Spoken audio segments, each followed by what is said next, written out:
Hello, good morning, good evening, wherever you are in the world. Welcome back to the ESC Scot YouTube channel for another Eurovision reaction video. So, it was Super Saturday number 2, or second Super Saturday over the past weekend there, and we have 4 new entries to listen to and to enjoy. The first one I'm going to react to in this video, and I am super duper excited to react to this one. It's Ireland's entry for Eurovision 2025. So Eurosong was held as part of the Late Late Show on Friday night. And boy, what a show. I mean, to be honest with you, I think Ireland does get a really hard time just because of the past few years. The selection just hasn't been good enough, the songs weren't good enough in the past few years. The way they were staging the acts in the Late Late Show, it just didn't seem professional. I must say though, on Friday night, the show was professional, it was good. It was good. I do think they have to stray away from the Late Late Show. They have to try and get the funds. They have to find it somewhere to try and get Eurosong as its independent show, because it deserves it. But as far as the song quality, it was strong. It was really strong this year. Definitely the strongest Eurosong we've had, possibly ever. There was definitely a few options. I think Niall had a very good song, very good performance. Overall, the quality with Niall's performance was probably one of the strongest of the night. Samantha Mumba, I've seen some people say it was okay, they saw potential in it, possibly with a slight revamp and reworking of the staging, it would work. I'm not so sure about Samantha Mumba. I don't know if that was fully right for Eurovision. I just don't think that song was strong enough. I think the problem there wasn't the staging or Samantha herself, because I think she's a wonderful artist and a wonderful singer in her own right, but I just don't think that song was strong enough for Eurovision in my opinion. And then Bobby Arlo. Bobby Arlo's song was definitely one of my favourites. Definitely, I think it was my favourite song prior to the national final. I think something did go a bit wrong with the staging and the vocals. I think she might have been sick. I did hear someone say that they amped up her vocals on the backing track just to make it a little bit easier for her, because she really was quite ill. That's what I heard. Obviously not very fair, but that's what I heard. I don't know if it's true or not, but still the performance wasn't good enough, quite clearly. But the song was great. I think that would have been a great song for Ireland, but we didn't get that one selected. It wasn't Bobby Arlo, it was Emmy. Oh my god. If you had told me on Friday morning this was going to happen, I would not have believed you. I am so happy with it though. I am incredibly happy with it. So Emmy is a Norwegian singer. She competed, if you don't know, she competed in Melodi Grand Prix in 2021. She has such an amazing voice and such an amazing personality. Perfect for Eurovision. She is a Eurovision fan. She has got, as I say, an amazing voice, and she's bringing this Scandi pop vibe to Ireland, which is just so weird. It's so different. It's one thing I did not expect to hear and see from Ireland.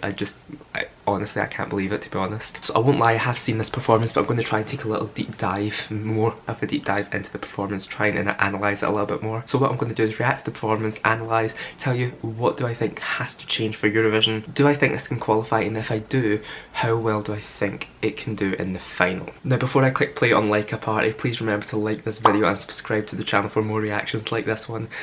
Let's click play.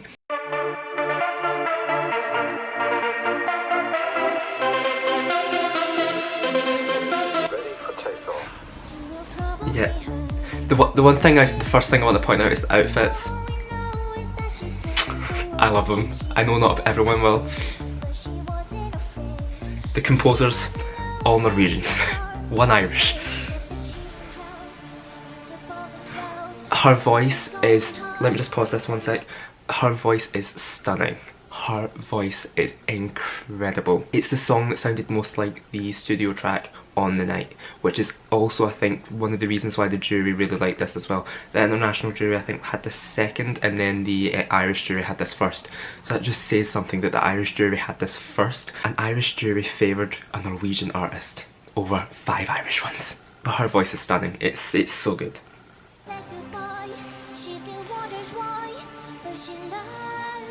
And then she's got her brother, I'm sure, in the background doing the piano.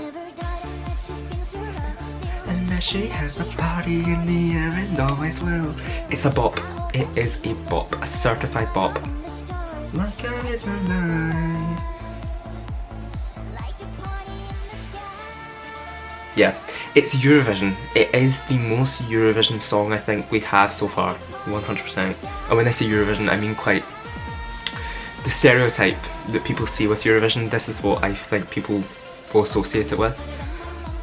Yes. The graphics are perfect. I love the graphics. This astronaut dancing doing the stomp. Perfect. It is a little bit gimmicky, it is a little bit kind of on the childish side, but that would, I think that works for them, not against them. Obviously there's subtle choreography here, but it's going to get better for Eurovision. Obviously the Late Late Show stage is, I mean, my room is bigger than the Eurovision, the Eurosong stage, so it just shows you how much you can do more on the Eurovision stage. It's just, there's not much you can do here. I hope like I never died and that she stands around the still. It's such a stupid reason to write a song as well. Writing a song about a Russian dog that got sent into space and died. It's such a morbid story, but she's kind of put a spin on it.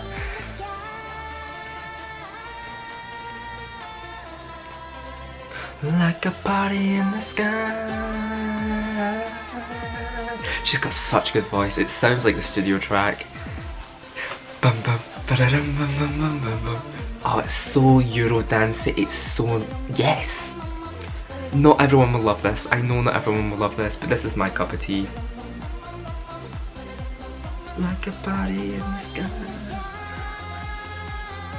Yeah. I can see this improving so much for Eurovision. They're gonna elevate this. Like a party in the sky. Oh yes, come on.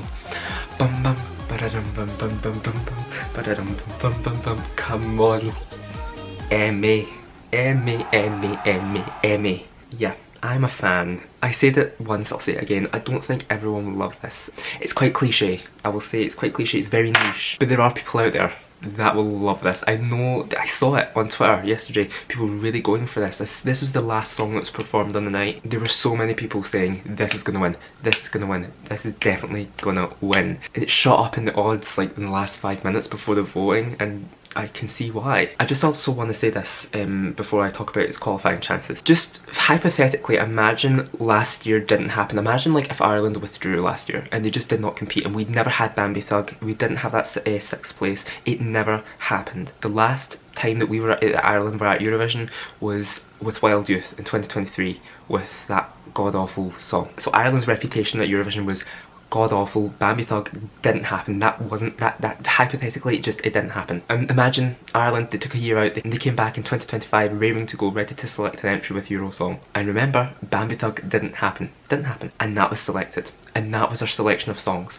We would be blissfully surprised. We would be so over the moon that Ireland have kind of turned this corner. All of the songs had something unique about them, something different. The variation was great.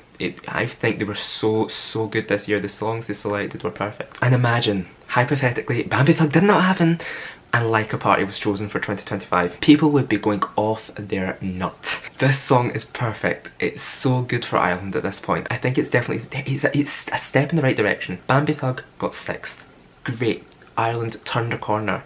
I don't think they're turning back. I think they're on the upward trajectory. I don't think they're on the downward. I think a lot of people are thinking this is kind of we're back to Ireland being rubbish.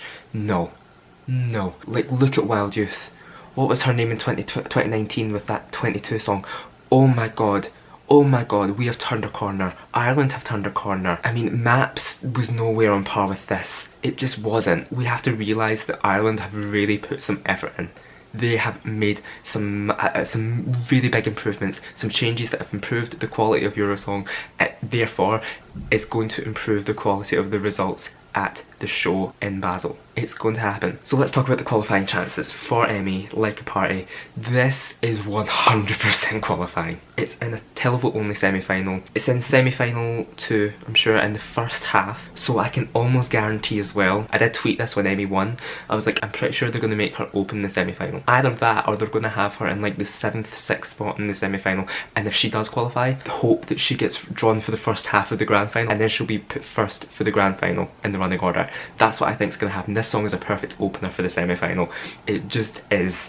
There's no question about it. It's fun, upbeat, it's really happy, even though the song is talking about a subject that isn't so happy. Well, it is. It's talking about the dog that went into space in 1957, I'm sure. I'm sure it was like an experiment to see if the dog could survive in space. sadly he didn't, which is sad, but Emmy has put this kind of spin on it and made it into kind of like a party that hopefully is still living and dancing up in space watching down on this. I think that's such a sweet reason to write a song, to just think of that. It's quite clever. But yeah, I'm straying off topic. I think this is going to qualify 100%. No matter where it is in the semi-final, it's televote only. This song is like a televote magnet. It's just going to pull people in. And also I'm pretty sure that the UK is in the semi-final. Norway isn't. I think Norway's in semi-final 1. I don't think it matters much. I just have a weird feeling Ireland's going to qualify with this, surely. But when it comes to the final, I'm really not sure of the result. This could go out one of two ways. The jury's not going to go for this. I see this maybe getting 15th to 20th place possibly. I think that's really the highest point it could get. Although Emmy's vocals are great, staging could be amazing. I mean, Bambi Thug, that staging could just completely improve the song. I mean, Bambi went from a borderline qualifier to, for many people, to possibly winning the show. So it just proves the power of staging. So you never know. You never know. But I would roughly say 15th to 20th place for this right now. But yeah, that's what I think of Ireland and Laika Party. I mean, I feel like I've talked enough about it, so let me hear your opinions. Let me know down below in the comments. Remember to like this video, subscribe to the channel for more reactions like this one, and I'll see you in the next one. See you then, and bye.